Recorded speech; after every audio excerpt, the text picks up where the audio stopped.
Hello friends, कैसे हैं आप सभी। फिर से आपके अपने YouTube चैनल पर एक नया वीडियो के साथ आपके सामने आए हैं। आज का जो वीडियो है वो आपसे ऊर्जा से रिलेटेड है। इसके पहले वाले आपको वीडियो था जो कार से रिलेटेड था, यानी आप लोग को 3 टॉपिक पढ़ना है, कार्य, ऊर्जा और शक्ति, वो तीनों एक ही साथ पढ़ना है। लेकिन आप लोग के लिए हम लोग लाए हैं बारी बारी से, यानी अगले वीडियो हम लोग कार्य के बारे में पढ़े थे, इस वाले क्लास में हम लोग पढ़ेंगे ऊर्जा एंड देन पढ़ेंगे फिर शक्ति। बहुत ही इंटरेस्टिंग यह क्लास होने वाला है, तो बिना स्किप किए सारे वीडियो को देखिए। तो चलिए स्टार्ट करते हैं। आज का जो क्लास है ऊर्जा से रिलेटेड है। आपको पता होना चाहिए ऊर्जा कब होगा, जब कार्य होगा। तो आपको कार्य इसलिए पहले पढ़ाया गया था कि उसमें ऊर्जा का कुछ मात्रा रहता है, ठीक है ना। जब कार्य हम लोग पढ़ लिए थे तो ऊर्जा को समझ पाएंगे। अगर कार्य हम लोग अच्छी तरह से नहीं पढ़ते तो ऊर्जा को नहीं समझ पाएंगे। इसका लिंक, आप कार्य का जो लिंक है, कार्य के जो वीडियो का जो लिंक है, आपको इसके डिस्क्रिप्शन बॉक्स में मिल जाएगा। तो चलिए स्टार्ट करते हैं बिना समय गवाए। देखिए ऊर्जा, आपको पता होगा, अभी तक आप लोग पढ़ते होंगे कि कार्य करने की क्षमता को क्या कहा जाता है, ऊर्जा कहा जाता है। यानी कार्य ही आगे चलकर ऊर्जा में बदलता है। जब तक कार्य नहीं होगा तब तक ऊर्जा का कोई मान ही नहीं है, ठीक है ना। चलिए तो देखते हैं यहां से आपको क्या बताया, कार्य करने की क्षमता को ऊर्जा। कहने का मतलब है कार्य करने की क्षमता को क्या कहा जाता है, ऊर्जा कहा जाता है। ऊर्जा कहा जाता है। कार्य करने की क्षमता को क्या कहा जाता है, ऊर्जा कहा जाता है। चलिए तो आगे बात करेंगे क्या कहता है। देखिएगा, कार्य करने की क्षमता को ऊर्जा कहा जाता है। इसी तरह देखिए, जब तक कार्य नहीं होगा तब तक क्या नहीं होगा, ऊर्जा नहीं होगा। कार्य होगा तभी ऊर्जा होगा। क्या बोले आपको, देखिए कार्य करने की क्षमता को ऊर्जा कहा जाता है। जब तक कार्य नहीं होगा तब तक ऊर्जा नहीं होगा, और जब कार्य होगा तभी ऊर्जा होगा, ठीक है। यहां तक किसी को कोई दिक्कत। आगे देखते हैं क्या लिखा हुआ है, कार्य करने की क्षमता को ही ऊर्जा कहते हैं। यानी आपके पास कितनी एबिलिटी है कार्य करने की, वही आपको ऊर्जा में क्या हो जाता है, कन्वर्ट हो जाता है। In physics energy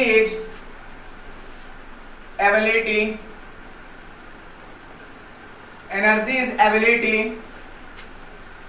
to do the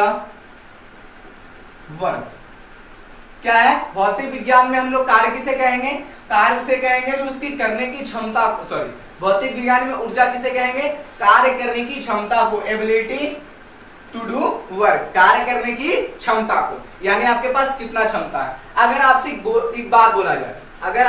बात बोला जाए, ध्यान दीजिएगा कि एक लाउड स्पीकर है, ठीक है ना, लाउड स्पीकर है, उससे कौन सी ऊर्जा निकलती है। तो लाउड स्पीकर से हमेशा हमको पता होगा कि ध्वनि ऊर्जा निकलती है। लेकिन क्या यह बिना किसी के मकसद से, बिना किसी के कार्य किए हुए ध्वनि ऊर्जा निकल गई? नहीं, वहां पर आपको इलेक्ट्रिक ऊर्जा, इलेक्ट्रिक एनर्जी वहां पर प्रोड्यूस किया गया था, प्रोवाइड किया गया था उस स्पीकर को। वह स्पीकर क्या कर दिया, उसे कन्वर्ट कर दिया किस एनर्जी में, वो आपका साउंड एनर्जी में। तो आपको पता होना चाहिए, यहां से एक बात आपको समझ में आ रहा होगा कि एक तो किससे किससे कन्वर्ट हुआ, सबसे पहले इलेक्ट्रिक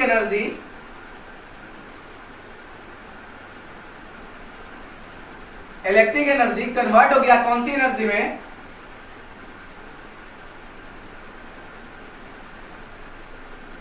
साउंड एनर्जी। क्या हो गया, इलेक्ट्रिक एनर्जी कन्वर्ट हो गया कौन सी एनर्जी में, साउंड एनर्जी में। तो यहां से आपको समझ में आ रहा होगा कि जो एनर्जी था वो डिस्ट्रॉयड नहीं हुआ। एनर्जी क्या नहीं हुआ, वो डिस्ट्रॉयड नहीं हुआ। तो यहां से एक बात बोल सकते हैं आप, ऊर्जा को ना खत्म किया जाता है, ना खत्म किया जा सकता है और क्या हो जाएगा, ना क्या बोलते हैं, ऊर्जा को ना खत्म किया जा सकता है और ना बनाया जा सकता है, और ना बनाया जा सकता है। यहां पर आप लिख सकते हैं उत्पन्न किया जा सकता है, ठीक है ना। क्या किया जा सकता है, और ना बनाया जा सकता है और ना ही उत्पन्न किया जा सकता है। तो यहां से आपको पता होगा कि एनर्जी जो होता है कभी डिस्ट्रॉयड नहीं होता है, या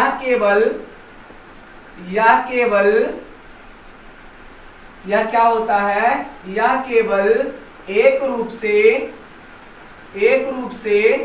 दूसरे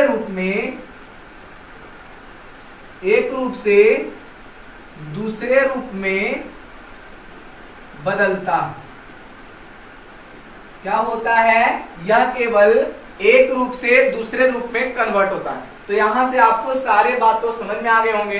क्या कहा गया, कार्य करने की क्षमता को ऊर्जा कहा जाता है। अब आपको देख सकते हैं in physics energy is ability to do the work, कार्य करने की क्षमता को, जब तक कार्य नहीं होगा तब तक ऊर्जा नहीं होगा। आपको क्या बताएं, एक मान लेते हैं लाउड स्पीकर ले लिया गया, वो कौन सी एनर्जी प्रोड्यूस करती है, तो वो एनर्जी प्रोड्यूस करती है साउंड एनर्जी। क्या वो अपने आप प्रोड्यूस कर गई, नहीं। साउंड एनर्जी प्रोड्यूस करने के लिए सबसे पहले उसे इलेक्ट्रिकल एनर्जी दिया गया, इलेक्ट्रिकल एनर्जी प्रोड्यूस हो गया किसमें, साउंड एनर्जी में कन्वर्ट हो गया, साउंड एनर्जी में वो कन्वर्ट हो गया, बदल गया। तो यहां से आप सबसे पहले इलेक्ट्रिकल एनर्जी देंगे उसको, उसके बाद साउंड एनर्जी में। यहां से आप एक चीज देख रहे होंगे, इलेक्ट्रिकल एनर्जी बदल गया किसमें, साउंड एनर्जी में। तो यहां से ऊर्जा का रूप चेंज हुआ है, ना कि ऊर्जा खत्म हो गया है। ऊर्जा का सिर्फ रूप चेंज हुआ है, खत्म नहीं हुआ है। तो यहां से एक बात बोल सकते हैं, ऊर्जा को ना खत्म किया जा सकता है और ना ही बनाया जा सकता है, ना ही उत्पन्न किया जा सकता है। तो देखिए एनर्जी इज नॉट डिस्ट्रॉयड, कभी एनर्जी खत्म नहीं होती है। यहां से आप बात लिख सकते हैं, या केवल एक रूप से दूसरे रूप में बदलता है। आइए बात करते हैं एनर्जी के कुछ प्रकार के।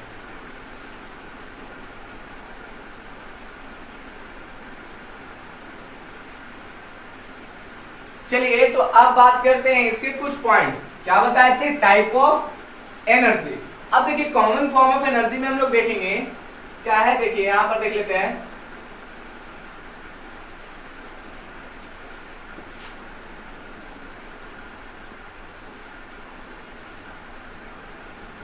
Common form of energy, energy के जो सामान्य प्रकार होते हैं। तो सबसे पहले आपको पता होगा काइनेटिक एनर्जी होता है, काइनेटिक एनर्जी जिसको आप लोग बोलते हैं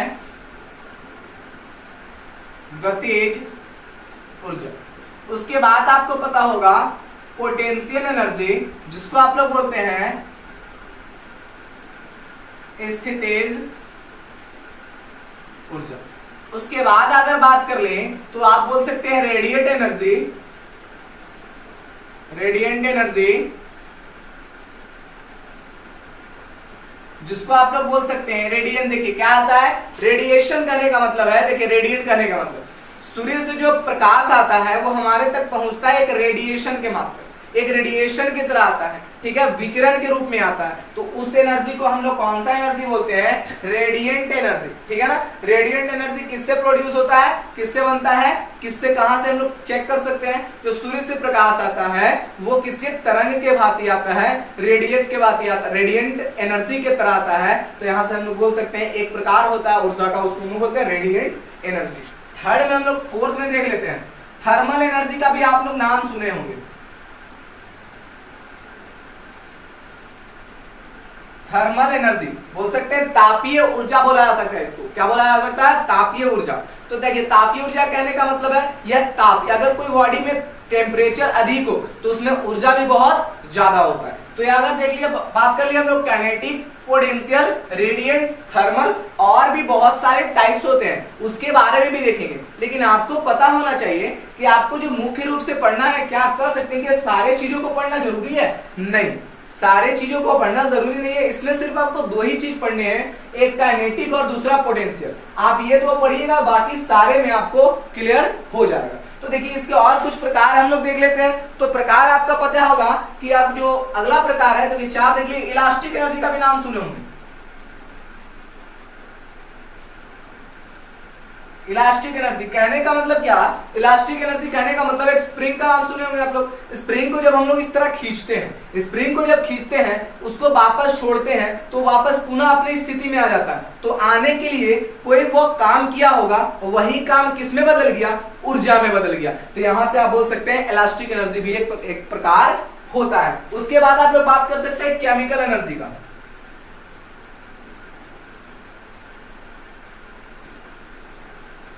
रासायनिक ऊर्जा।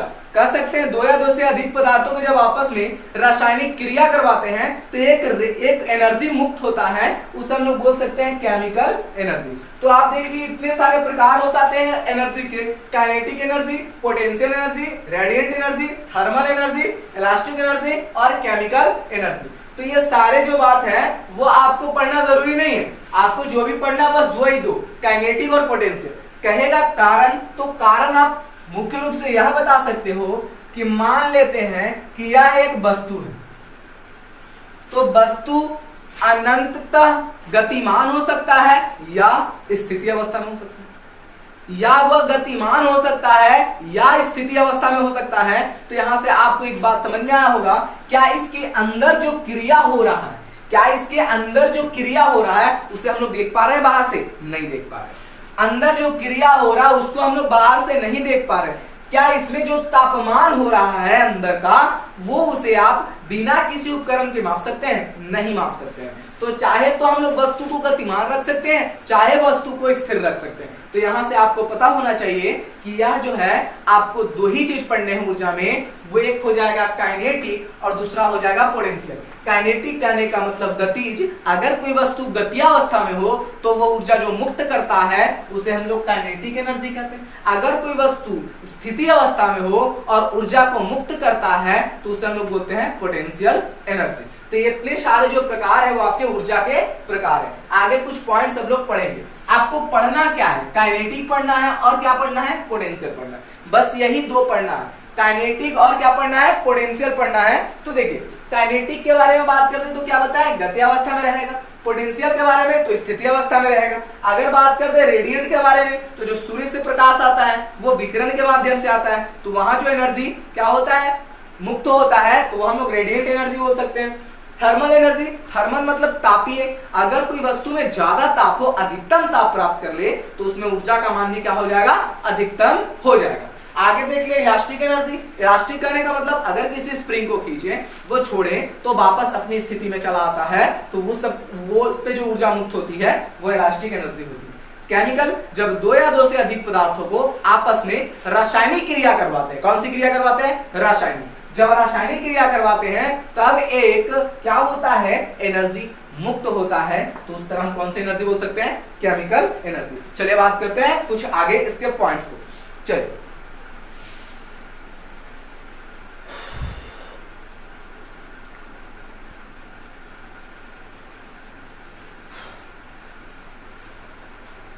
चलिए तो आगे बात करते हैं। आपको क्या बताए थे? दो ही मुख्य पॉइंट्स है, दो ही मुख्य पॉइंट्स पढ़ने, एक है काइनेटिक और दूसरा पोटेंशियल। तो सबसे पहले हम लोग काइनेटिक देख लेते हैं। काइनेटिक एनर्जी कौन सी ऊर्जा? गतिज ऊर्जा। ठीक है, काइनेटिक एनर्जी गतिज ऊर्जा। गतिज ऊर्जा के बारे में देखते हैं, बहुत ही आसान है। क्या समझेंगे हम लोग गतिज ऊर्जा? कहने का मतलब है कि गतिज ऊर्जा का अगर आपसे डेफिनेशन पूछे तो क्या हो जाएगा? अगर कोई वस्तु गतिमान हो और उसमें जो निहित ऊर्जा होती है तो उसे कौन सी ऊर्जा कहते हैं? गतिज ऊर्जा। तो बोल सकते हैं गतिमान वस्तु में क्या होता है? निहित ऊर्जा क्या कहलाता है? गतिज ऊर्जा कहलाता है।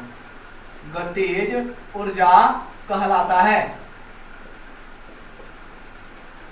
इससे बाहर कुछ नहीं आने वाला है। आपका जो रेलवे का एग्जाम होगा उसमें भी आप, यह जो वीडियो है आपके लिए बहुत इंपॉर्टेंट है, तो बाहर कुछ नहीं आने वाला है। इससे जितना पढ़ाते हैं उतना पढ़कर चलिएगा, तो आपको जो एनर्जी से रिलेटेड जितने सारे डाउट्स हैं वो आपके आने वाले एग्जाम में पूरा का पूरा क्लियर होगा। और आज का जो वीडियो आप लोगों के लिए अपलोड कर दिया गया है, इसके बाद हम पावर का भी वीडियो अपलोड करेंगे और तीनों वीडियो को आप देखिए। उसके बाद आप बताइए कि आपको कैसा लगा पढ़ने में, और पढ़ करके आप जरूर आपको फायदा होगा और आपको महसूस होगा कि अब हम क्या हुए हैं, कुछ कांच के बारे में भी जान लिए हैं, कुछ ऊर्जा के बारे में भी जान लिए और कुछ शक्ति के बारे में भी जान लिए। और आपका जो एग्जाम आएगा वो आपको जो रेलवे का एग्जाम, रेलवे में तो साइंस का क्वेश्चन पूछता है, तो आपका यह समझ में आएगा कि नहीं, मेरा जो कार्य ऊर्जा प्रमेय से जितने सारे डाउट्स थे इस वीडियो के बाद देखने के बाद सारे क्लियर हो चुके हैं। तो चलिए क्या बताएं आपको, काइनेटिक एनर्जी, गतिमान वस्तु में निहित ऊर्जा गतिज ऊर्जा कहलाता है। अगर कोई वस्तु गति अवस्था में हो, मूविंग हो, चलता हो, तो उसमें जो ऊर्जा निहित होगा वो क्या कहलाएगा, गतिज ऊर्जा। अगर हम चलना स्टार्ट कर दिए तो हमारे में जो निहित ऊर्जा है वो गतिज ऊर्जा, अगर हम रुक जाएंगे तो हमारे में जो निहित ऊर्जा है वो स्थितिज ऊर्जा है, ठीक है ना। अगर स्थितिज ऊर्जा का बात करें तो उसमें भी आपको समझाएंगे कि कैसे, बहुत अच्छी तरह से समझाएंगे, ठीक है ना। उस स्थितिज ऊर्जा जब पढ़िएगा तो आपको ये भी बताया जाएगा कि ऊर्जा डिस्ट्रॉयड नहीं होता है, ना ऊर्जा क्या कर सकता है हम लोग बना सकते हैं, ना ऊर्जा को हम लोग उत्पन्न कर सकते हैं, ना ऊर्जा को नष्ट कर सकते हैं, ठीक है। उसके भी आप प्रूफ करके आपको सामने रखेंगे। तो चलिए पहले हम लोग जो पढ़ रहे हैं उसको देखेंगे। काइनेटिक एनर्जी, गतिमान वस्तु में निहित ऊर्जा क्या कहलाता है, काइनेटिक एनर्जी कहलाता है, गतिज ऊर्जा कहलाता है। क्या बोल सकते हैं, energy is associated by the moving body, energy is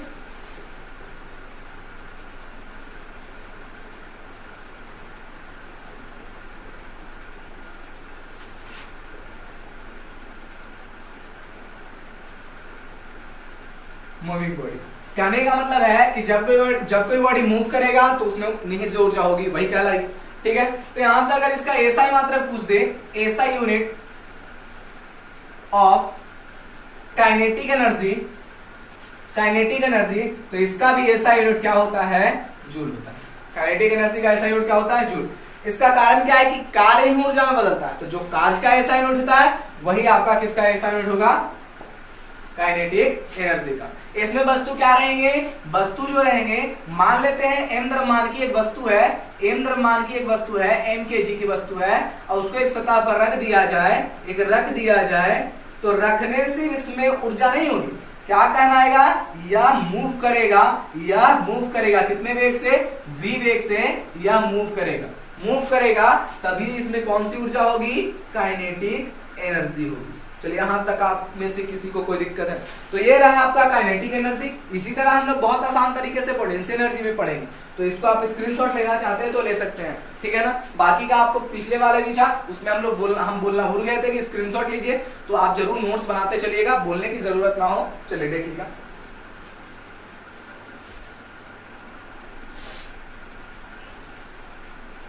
चलिए तो क्या करेंगे आप लोग, सेकंड पॉइंट हम लोग, मेरा क्या है, पोटेंशियल एनर्जी।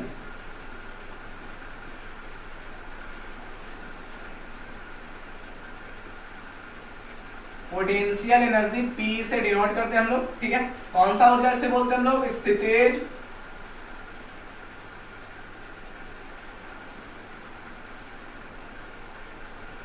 ऊर्जा, ठीक है। अगर इसकी डेफिनेशन की बात करें, तो आपको पता होना चाहिए कि वस्तु इसमें क्या रहेगी, स्थिति अवस्था में रहेगी। चलिए यहां पर देखेंगे, इसकी डेफिनेशन की बात करें तो क्या हो जाएगा, स्थितिज ऊर्जा, जब वस्तु रुका हुआ रहे तो उसमें जो ऊर्जा होती है वह क्या कहलाता है, स्थितिज ऊर्जा कहलाता है। अगर आपसे बात करें स्थितिज ऊर्जा का उदाहरण, तो आप कह सकते हैं खींचा हुआ धनुष, तो आपको बोल सकते हैं खींचा हुआ धनुष में कौन सी ऊर्जा रहती है, स्थितिज ऊर्जा, ठीक है। अगर आपको बात करें तो जो बांध या कुछ बड़े सारे वाले तालाब में जो होते हैं, उसमें जो पानी जमा होता है उसमें भी ऊर्जा रहता है, वो कौन सा ऊर्जा रहता है, स्थितिज ऊर्जा। और बहुत सारे ऐसे चीजें जिसमें स्थितिज ऊर्जा होते हैं, कोई दिक्कत है, आपको समझाते हैं। क्या बोला गया है, अगर कोई वस्तु स्थित अवस्था में, ठीक है, तो उसमें कौन सी ऊर्जा होगी, स्थितिज ऊर्जा। कैसे होगी, आप बोलिएगा कि आपके मन में एक सवाल उठ रहा होगा कि चलिए मान लेते हैं एक पत्थर यहाँ पे ले लेते हैं, ठीक है, चलिए यहाँ पे रख लेते हैं,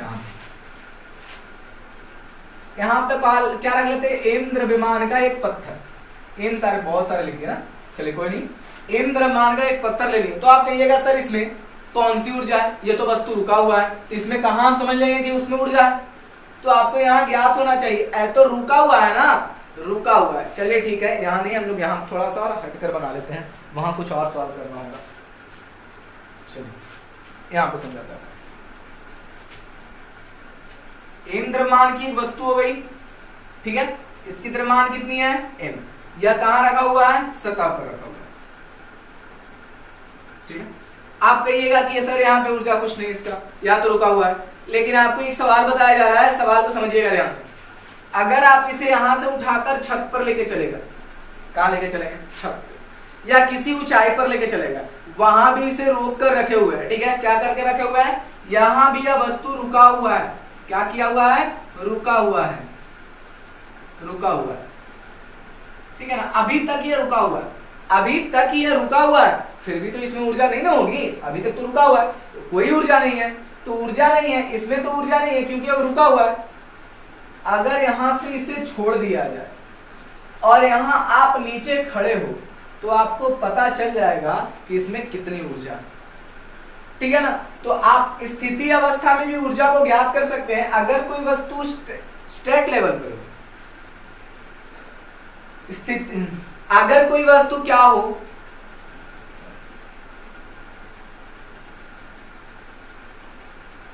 अगर कोई वस्तु रुकी हुई हो तो भी आप इसे कम मत समझिए, अगर उसे वहां से छोड़ा जाएगा तो आकर आपके अगर सर पे लगा तो आपको ज्ञात हो जाएगा कि उसमें कितना ऊर्जा है, समझ में आया ना। तो ऊर्जा कितना है, तो आप यहां से सिर्फ इस वस्तु को उठाकर यहां ले जाइए और वहां पर से छोड़ दीजिए और यहां पर आप खड़े रहिए, आपको छोड़ना नहीं है, आप ही यहां से छोड़िएगा, आप ही खड़े रहिएगा, तो कैसे होगा, यहाँ पर किसी को बोलिए कि ऊपर से जाकर छोड़ो और हम यहाँ पे खड़े रहते हैं, आपको पता हो जाएगा कि इसमें कितनी ऊर्जा है। तो यहाँ से आपको समझ में आया होगा, अगर कोई वस्तु स्थिति अवस्था में भी है और अगर कोई वस्तु शांत अवस्था में भी है तो उसमें भी ऊर्जा। अगर बात करें, यहाँ से आपको समझ में आना चाहिए कि अगर आपको कोई बोल दे कि अभी तक तो हमने पढ़ा था कि ऊर्जा को ना तो नष्ट कर सकते हैं ना ही उत्पन्न कर सकते, यानी हर जगह पर ऊर्जा का मान बराबर होगा, हर जगह पर ऊर्जा का मान बराबर होगा ना। क्या बोला गया, ना तो ऊर्जा को नष्ट किया जाता है और ना ही उत्पन्न किया जाता है, तो हर जगह ऊर्जा का मान बराबर होगा। तो आइए इसे सॉल्व करते हैं, बहुत आसान तरीके से सॉल्व करेंगे। क्या है, यहां से आपको पता है कि ना ऊर्जा को नष्ट करते हैं, क्या बोल सकते हैं, ऊर्जा ना तो क्या होता है, नष्ट होता है, और ना होता है, ना क्या बनता है, यह क्या रहता है, संरक्षित रहता है, यह घटता बढ़ता नहीं है। तो चलिए इसे सॉल्व करते हैं आज। अगर आपको अभी तक नहीं समझ में आ रहा है कि हम इसे कैसे सॉल्व करेंगे, तो यह देखने के बाद आपको जरूर ज्ञात हो जाएगा कि आप यहां से क्वेश्चन आ सकता है ऐसा कि सभी जगहों पर ऊर्जा का मान क्या समान होता है, तो कितने लोग बोल देते हैं ना कि नहीं। क्यों बोलते हैं, क्योंकि उनको तरीका पता नहीं है, ठीक है ना। तो आपको देखिए आज तरीका समझाते हैं। सबसे पहले आपको एक क्या ले लेते हैं, एक वस्तु ले लेते हैं कोई सतह पे, इसका द्रव्यमान कितना मान लिए, ठीक है, ये अभी यहाँ पे है, अभी यहाँ पे है, चलिए यहां से हटा देते हैं इसको, यहां से हटा देते हैं, यहां से यहां तक, यहां पे कोई वस्तु रख दी है m kg का, m द्रव्यमान, हाइट यहां से यहां तक का हाइट हम लोग दे दिए कितना h, यह बिंदु को हमने a मान लिया और यह बिंदु को हमने b मान लिया और यह बिंदु को हमने क्या मान लिया, तो c मान लिया। यहां तक कोई डाउट, यहां से यहां तक की हाइट को हमने h से डिनोट किया और यहां से यहां तक की, यहां से यहां, सिर्फ यहां से यहां a से b तक की, a से b तक के हाइट को हम x से डिनोट करते हैं। तो क्या बचा हाइट, बचा हुआ हाइट, यहां तक के हाइट का तो हम लोग कर लिए ना। अब जो बचा हुआ हाइट है वो क्या h माइनस एक्स नहीं होगा, h माइनस एक्स नहीं होगा, बोलिए कोई दिक्कत है यहां तक। क्या किया हम लोग, एक सतह से h ऊंचाई पर किसी वस्तु को स्थापित की, वहां से हम देखें उसकी जो ऊंचाई कितनी है h है, उसके 3 बिंदुओं पर ज्ञात करना है कि तीनों बिंदुओं पर ऊर्जा का जो मान है वो सेम है या नहीं है, ठीक है ना, क्योंकि ऊर्जा का मान घटता या बढ़ता नहीं है। यहां से हम लोग समझ लेंगे कि ऊर्जा का मान घटता भी नहीं है ना ऊर्जा का मान बढ़ता है, सभी जगहों पर ऊर्जा का मान क्या होता है, समान होता है। चलिए a में यहां से हमने b बिंदु माना, b बिंदु a से b की डिस्टेंस मान ली x, उसके बाद b से c की डिस्टेंस मान ली h माइनस एक्स, यानी ये टोटल में से इतना घटाया तो इतना बचा ना, तो h माइनस एक्स। कोई दिक्कत, यहां तक किसी को कोई डाउट नहीं होनी चाहिए, ठीक है ना। चलिए इसे सॉल्व करते हैं, सॉर्ट आउट निकालते हैं, इसका छोटा से छोटा एकदम चुन्नू सा तरीका निकालेंगे, आपको समझ में आ जाएगा क्या है। ध्यान दीजिए, आपको देखिए केमिकल एनर्जी का भी नाम सुने होंगे, ठीक है। केमिकल एनर्जी क्या बताया गया आपको, केमिकल में रिएक्शन होता है। उसी तरह थर्मल एनर्जी का भी नाम सुन लिए, इलास्टिक एनर्जी का भी नाम सुन लिए, पोटेंशियल नाम सुन लिए, काइनेटिक नाम सुन लिए। क्या आपने एक नाम नहीं सुना? उस नाम को हम बताते हैं, उस नाम को हम बताते हैं, वह नाम जो है हमारा यांत्रिक energy, mechanical energy. Mechanical energy होता क्या है? मैकेनिकल एनर्जी होता क्या है? मैकेनिकल एनर्जी है क्या? तो मैकेनिकल एनर्जी जो है उसका डेफिनेशन आप यहां बोल सकते हैं कि काइनेटिक एनर्जी और पोटेंशियल एनर्जी के योग को क्या कहते हैं? मैकेनिकल एनर्जी, यांत्रिक ऊर्जा कहा जाता है। क्या कहा जाता है? Chemical energy, sorry, potential energy और काइनेटिक एनर्जी के योग को, जोड़ को क्या कहा जाता है? मैकेनिकल एनर्जी कहा जाता है। थोड़ा थोड़ा गलती हो गया है ना, चलो कोई नहीं। क्या बोले? काइनेटिक एनर्जी और पोटेंशियल एनर्जी के जब जोड़ देंगे तो वो कौन से एनर्जी में कन्वर्ट हो जाएगा? मैकेनिकल एनर्जी में कन्वर्ट हो जाएगा, यानी यांत्रिक ऊर्जा में कन्वर्ट हो जाएगा। तो यहां से एक बात आपको याद आना चाहिए, तुम टोटल एनर्जी यहां से जब ज्ञात करना होगा, आप बोल सकते हैं कि यहाँ पर जो टोटल एनर्जी यहां से यहां आने में, चाहे यहाँ पर टोटल एनर्जी कितना है, यहाँ पे टोटल एनर्जी कितना है, यहाँ पे टोटल एनर्जी कितना है, तो टोटल एनर्जी बोल सकते हैं ना मैकेनिकल एनर्जी के बराबर होगा, क्योंकि दोनों का योग होगा ना, तो दोनों का योग मैकेनिकल एनर्जी के बराबर। तो आप मैकेनिकल एनर्जी निकालिए, यांत्रिक ऊर्जा निकालिए या कुल ऊर्जा निकालिए, तो दिक्कत यहाँ तक। तो यांत्रिक ऊर्जा या कुल ऊर्जा दोनों एक दूसरे के क्या होता है? इक्वल होता है। तो आपको अभी तक नहीं पता था, तो ये बात याद रख लीजिए, यह बात याद रख लीजिए कि यांत्रिक ऊर्जा क्या होता है? कुल ऊर्जा। कुल ऊर्जा, यांत्रिक ऊर्जा बराबर होता है किसके? कुल ऊर्जा के। अगर कुल ऊर्जा का मान निकालना हो ए बिंदु पे, तो यह क्या हो जाएगा? पोटेंशियल एनर्जी प्लस में क्या हो जाएगा? Kinetic energy. तो कुल ऊर्जा कितने ऊर्जा के बराबर है? तो यह यांत्रिक ऊर्जा के बराबर है। तो यांत्रिक ऊर्जा बराबर फॉर्मूला हो सकता है potential energy plus kinetic energy. यहां से आपको यह बात याद रखना है, ठीक है। अभी तक आशा करते हैं कि यहां तक समझने में किसी को कोई आपत्ति नहीं हुई होगी। चलिए आगे कुछ और पॉइंट्स हम लोग समझते हैं, कुछ पॉइंट्स को देखेंगे। यहां तक आपको आशा करते हैं कि किसी प्रकार की कोई दिक्कत नहीं होगी। चलिए तो देखिए, हम लोग क्या बोले थे, आपको निकालना सिखाने वाले थे कि कैसे हर एक बिंदु पे। चलिए देखते हैं, अगर पहला बिंदु हम लिख लेते हैं बिंदु ए पे, किस पे? बिंदु ए पे देख लेते हैं किसका मान? बिंदु ए पे हमारा अगर देखिए काइनेटिक एनर्जी का मान, गतिज ऊर्जा, ठीक है। एक चीज और आपको बताना चाहेंगे, गतिज ऊर्जा का जो फॉर्मूला था, देखिए गतिज ऊर्जा, सॉरी अगले वाले में नहीं बताए थे।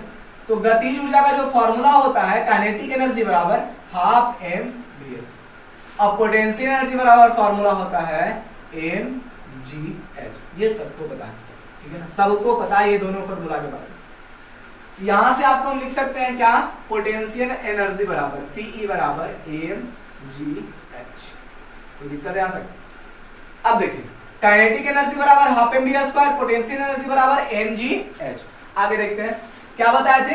ए बिंदु पर सबसे पहले काइनेटिक एनर्जी देखते हैं। बिंदु ए पर क्या निकालना है? Kinetic energy. काइनेटिक एनर्जी कहने का मतलब कौन सा ऊर्जा? गतिज ऊर्जा। गतिज ऊर्जा कहने का मतलब आपको पता होना चाहिए।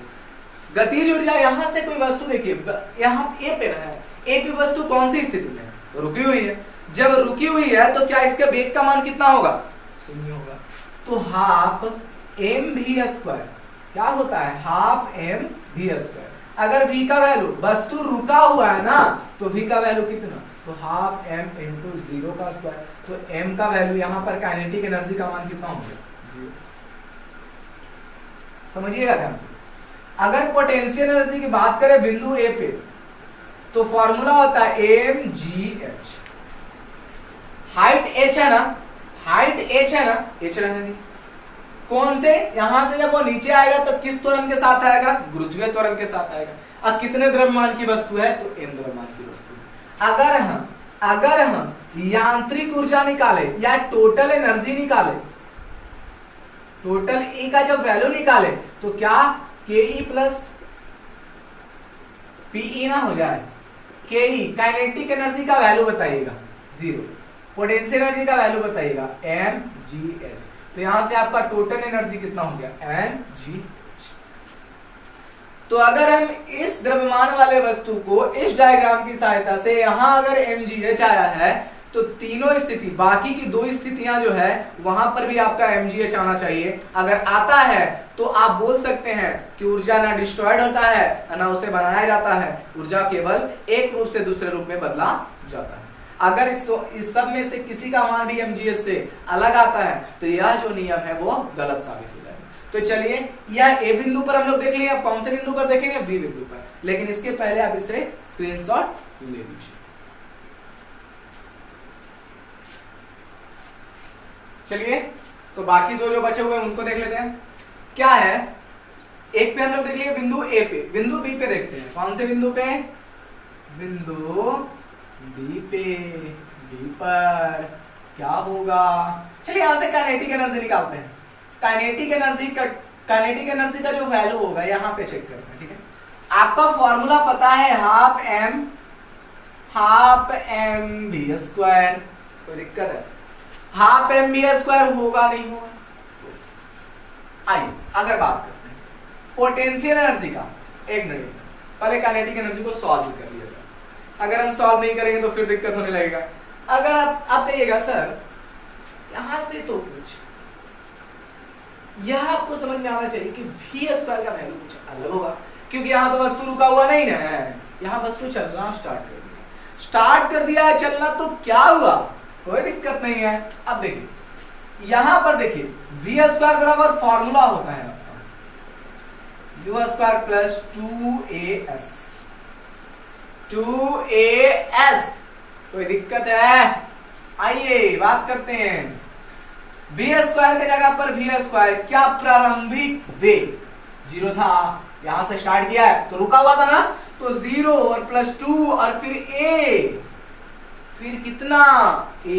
अब देखिए a किस में बदलेगा, a किस में बदलेगा, तो a बदल जाएगा आपका g में, और s किस में बदलेगा, तो देखिएगा यहां से कितनी दूरी तय की है, x दूरी तय की, तो आप किस में लिख सकते हैं, x में लिख सकते हैं कि नहीं लिख सकते हैं।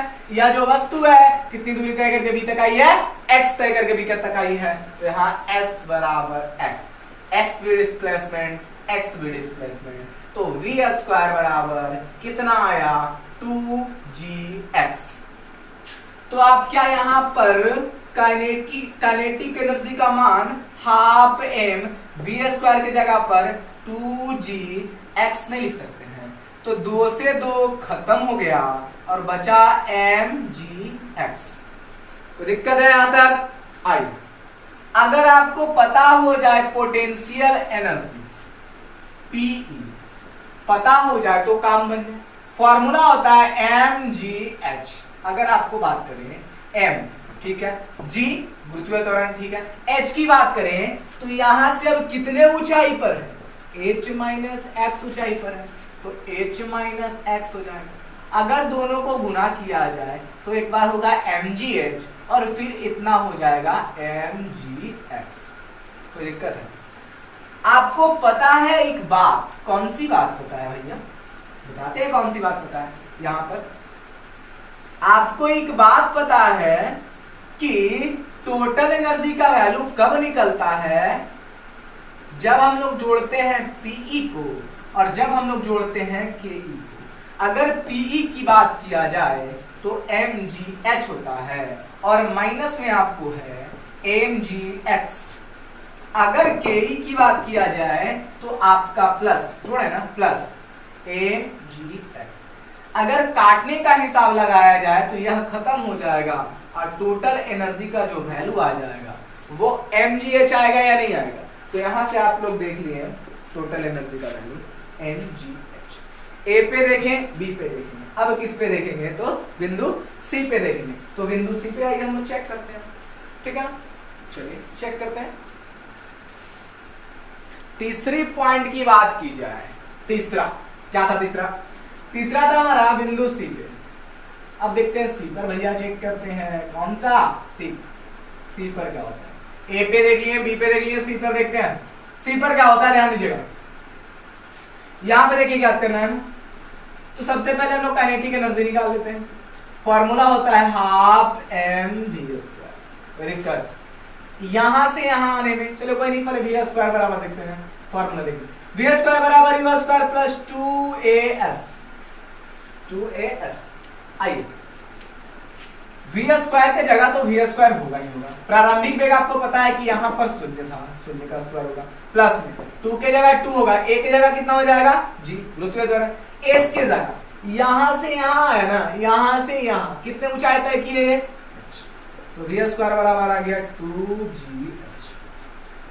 काइनेटिक देख लिए, पोटेंशियल देखते हैं, पोटेंशियल एनर्जी mgh, m के जगह m, g के जगह g। h की बात की जाए यहाँ पे एकदम लास्ट है, तो क्या ऊंचाई कुछ है, तो कोई ऊंचाई नहीं है, तो ऊंचाई का वैल्यू कितना हो जाएगा, शून्य।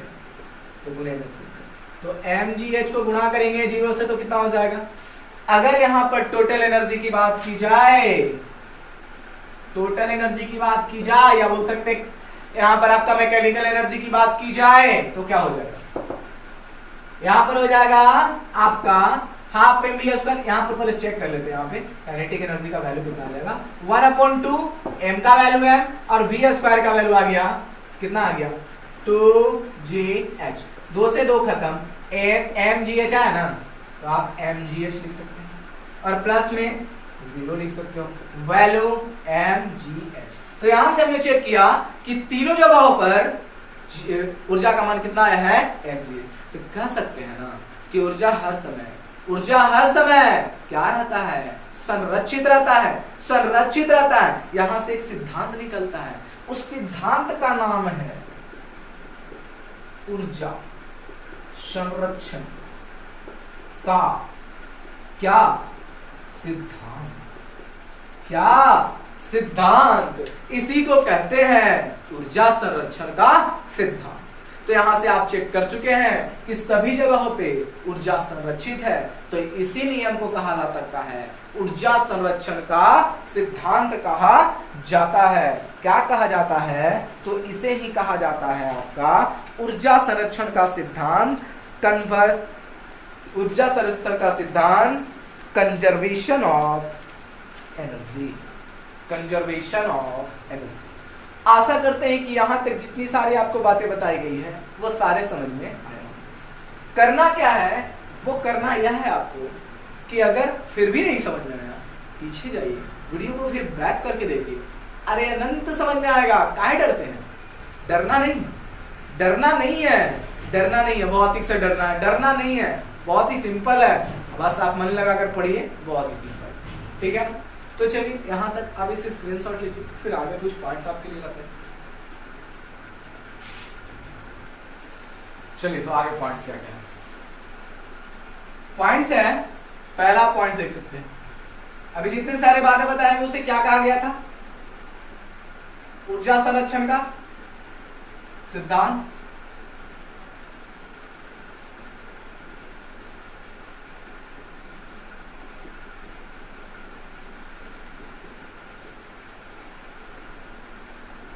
Conservation of ENERGY। यहां से आप एनर्जी के जगह पर कौन सा एनर्जी भी लिख सकते थे, मैकेनिकल एनर्जी, कौन सा एनर्जी लिख सकते थे यहां पे, तो आपको मिल सकता है कंजर्वेशन ऑफ मैकेनिकल एनर्जी।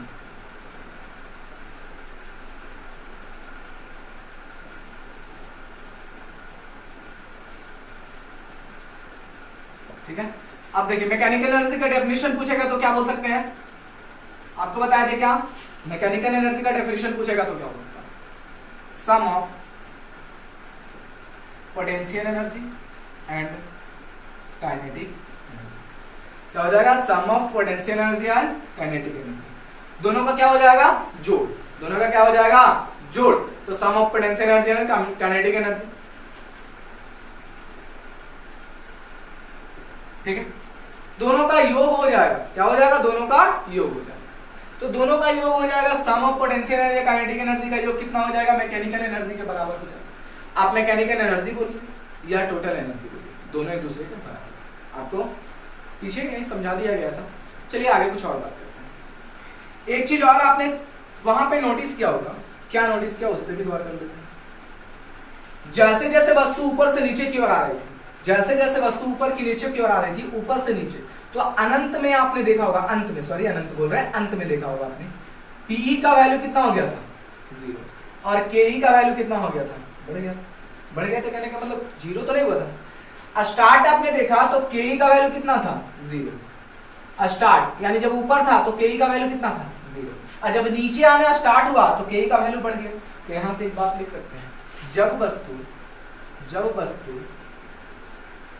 ऊपर से नीचे आता है तो PE potential energy, P value क्या हो जाएगा, पोटेंशियल एनर्जी का मान कम जाता है, और काइनेटिक एनर्जी का मान बढ़ जाता है। ठीक है, आपको पता होना चाहिए, जब पोटेंशियल कमेगा तो काइनेटिक बढ़ेगा, और जब काइनेटिक बढ़ेगा तो पोटेंशियल कमेगा।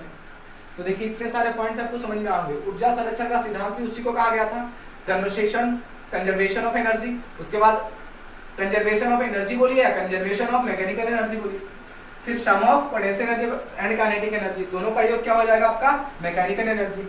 एक पॉइंट आप लोग देख लिए होंगे, जब वस्तु ऊपर से नीचे आए तो पोटेंशियल एनर्जी के मान में कमी आती है, और जब वस्तु नीचे से ऊपर जाए तो पोटेंशियल में वृद्धि होती है।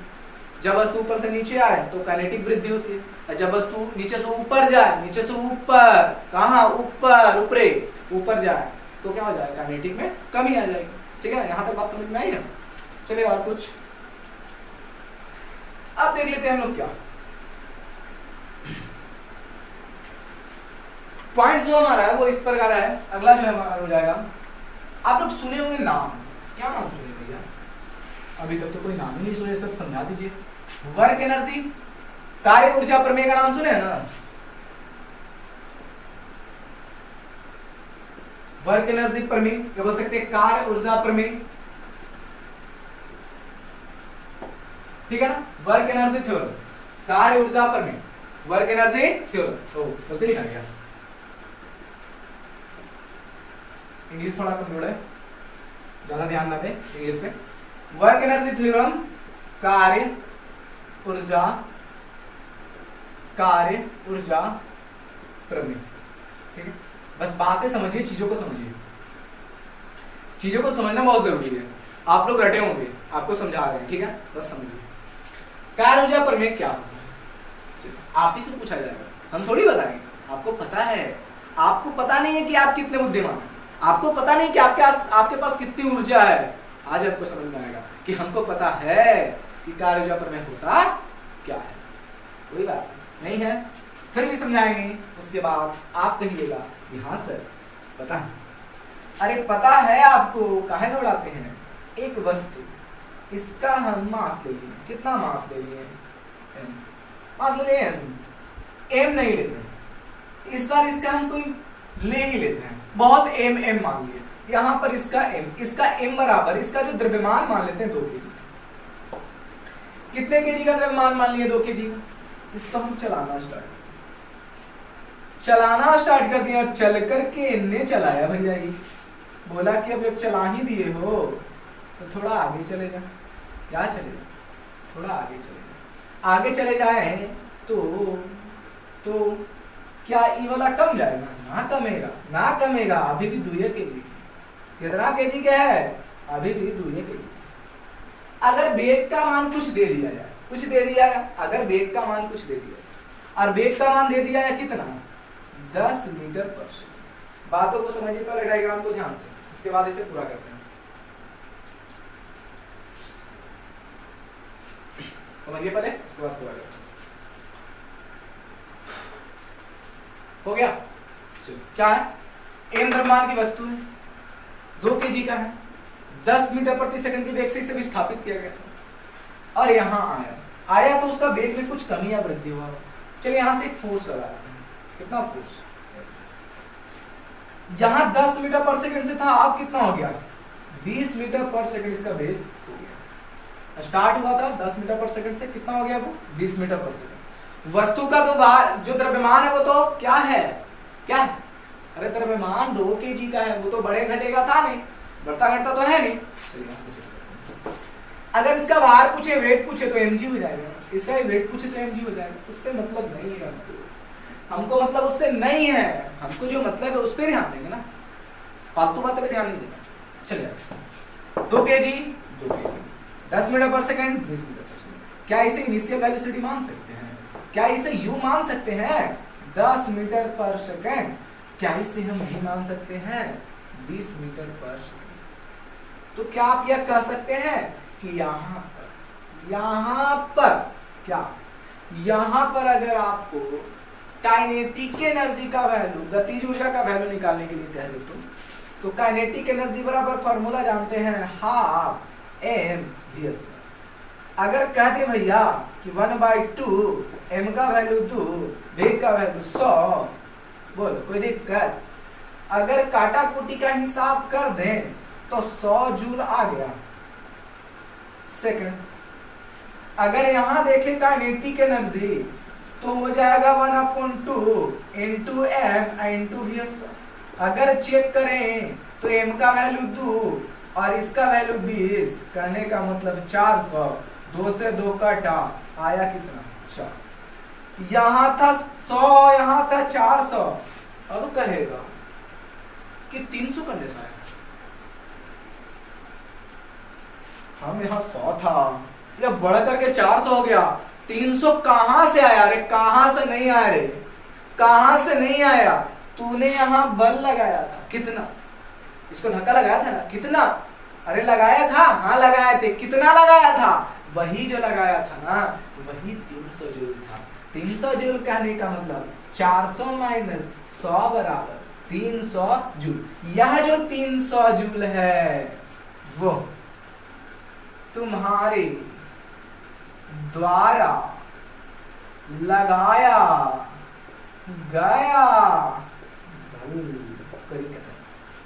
समझ में आया बात, समझ में आया बात। तो यानी 100 जूल था, बढ़ करके कितना हो गया 300 जूल हो गया, सॉरी 400 जूल हो गया। तो कहेगा कि 2 kg के वस्तु था, वेगवा ना बढ़ाने, तो वेगवा तू ना बढ़ाया कि अपने बढ़ गया, इसको तू धक्का लगाया, धक्का लगाया तो कितना लगाया 300 जूल का धक्का लगाया, 300 जूल का उस पे कार्य किया।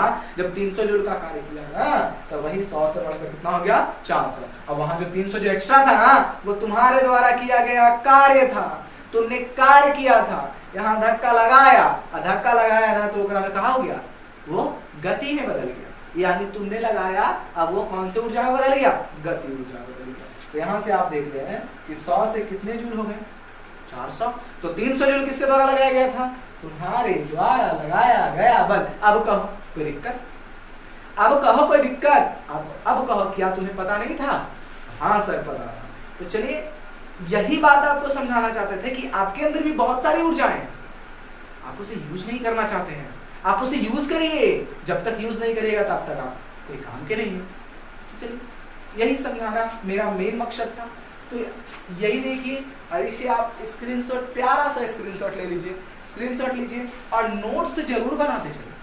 अब जो अगला वीडियो आपके लिए लाएंगे ना, अगला वीडियो जो आपके लिए लाएंगे ना बहुत ही इंटरेस्टिंग, शक्ति का वीडियो लाएंगे, ताकत, शक्ति, पावर। अभी तक तो काम किए, फिर ऊर्जा को उत्पन्न किए, अब पावर देखेंगे कितना किसमें है दम, ठीक है ना। पावर देखेंगे, पावर देखने के लिए क्या करना पड़ता है, पावर देखने के लिए उसके अंदर, चलो ठीक है, समझ जब आएगा क्लास तो समझ लेंगे। क्या बताए थे, क्लाउड स्पीकर बताए थे ना। अब देख लेते हैं कौन सा जो उपकरण है कौन से ऊर्जा में कन्वर्ट करता है, उसको देख लेते हैं। लाउड स्पीकर करता है इलेक्ट्रिकल एनर्जी को साउंड एनर्जी में प्रोड्यूस करता है, ठीक है। उसके बाद आपका आ जाएगा, और मान लेते हैं जैसे मोटर, मोटर क्या करता है, आपको इलेक्ट्रिक एनर्जी, उसको इलेक्ट्रिक देते हैं, वो घूमना स्टार्ट करता है, तो घूमना स्टार्ट करता है यांत्रिक ऊर्जा में वो कन्वर्ट हो जाता है, ठीक है ना।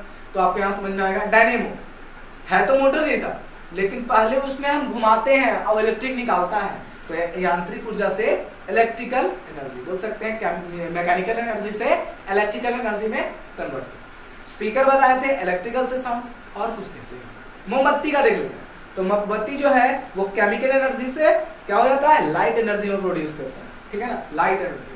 बैटरी, बैटरी क्या करता है, वो भी केमिकल एनर्जी से इलेक्ट्रिक एनर्जी बना होता है, तो दिक्कत है, कोई दिक्कत नहीं है।